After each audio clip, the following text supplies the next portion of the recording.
Thanks for turning into Grace on the Go, weekly devotional videos to complement our Sunday service sermons. I'm Pastor Douglas. If you weren't here this past week to listen to Pastor Travis's message on those who mourn, I highly encourage you to go back and listen to it, either on our website, gccinoverbrook.com, or through sermon audio. With it, I want to highlight a part that he talked about, specifically this physical mourning that we experience as Christians, as those that we know and that we love die around us. How do we respond? What gives us hope through these hard times? I want to go to 1 Thessalonians 4, verses 13 through 18, as Paul is addressing the church here in Thessalonica and letting them know as they have this concern as well. This is what the Apostle Paul says. But we do not want you to be uninformed, brothers, about those who are asleep, that you may not grieve as others do who have no hope. For since we believe that Jesus died and rose again, even so, through Jesus, God will bring with him those who have fallen asleep. For this we declare to you by a word from the Lord, that we who are alive, who are left until the coming of the Lord, will not precede those who have fallen asleep. For the Lord himself will descend from the heavens with a cry of command, and with the voice of an archangel, and with the sound of the trumpet of God. And the dead in Christ will rise first. Then we who are alive, who are left, will be caught up together with them in the clouds to meet the Lord in the air. And so we will always be with the Lord. Therefore, encourage one another with these words. And these words are a source of encouragement for us as those we know who have trusted in Christ, who have put their belief and trust in him. We know that the Lord has the power to give them life. Because that's our fear, is that in this death, what has happened to them? Well, we know that Jesus has the power. Through Easter, which was just a few weeks ago, we know that God showed his power, showed his deity in rising from the dead, but he also showed another thing. He has the power to give life, both to himself and to others.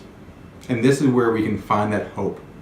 We don't mourn as those who have no hope, who have no idea of what happens after life. We mourn as those with hope. That if we know a loved one of ours who has trusted in the Lord is in Christ, that they will be found in Christ. That we will not precede them, but that the Lord is keeping them and preserving them for his second coming. And this hope we know is secure because we've seen the Lord do this. We read of how Lazarus passed away and the Lord waited and he went and he rose him from the dead. He has the power to give life. To Lazarus, he did it with himself through the cross to prove those who are in me have life. And that's what baptism is. Baptism is us going into the water, our sin dying, our old self being buried with Christ, and arising from the water, we arise with new life. The second birth that Jesus talks about in John 3 to Nicodemus. That we can experience this, and that is our hope. That we know that we serve a living God, not a dead God. Jesus is alive, and he is sitting at the right hand of the Father. When I was in college ministry, there was a girl who was new to the faith, had accepted Christ, and in a Bible study one day, she was confused because she said, okay, well, Jesus rose from the dead, but when did he die again? Because she didn't know. It was a very honest question.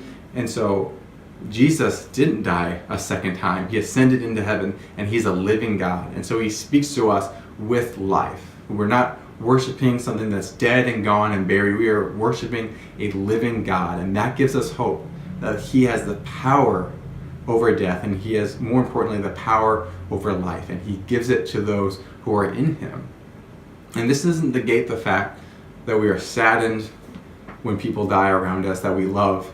Jesus, as Lazarus, as I mentioned before, still wept for Lazarus. He wept because this is a painful process that we go through. We are separated for a time from the people that we love. But we have that hope. And Jeremiah 29 talks about that future hope through Christ, that he will bring us back to himself. That he knows who his sheep are, and he is gathering us together, and he is delivering us to heaven with him, to be with him for eternity. And so we, like I said, we do not mourn as those without hope.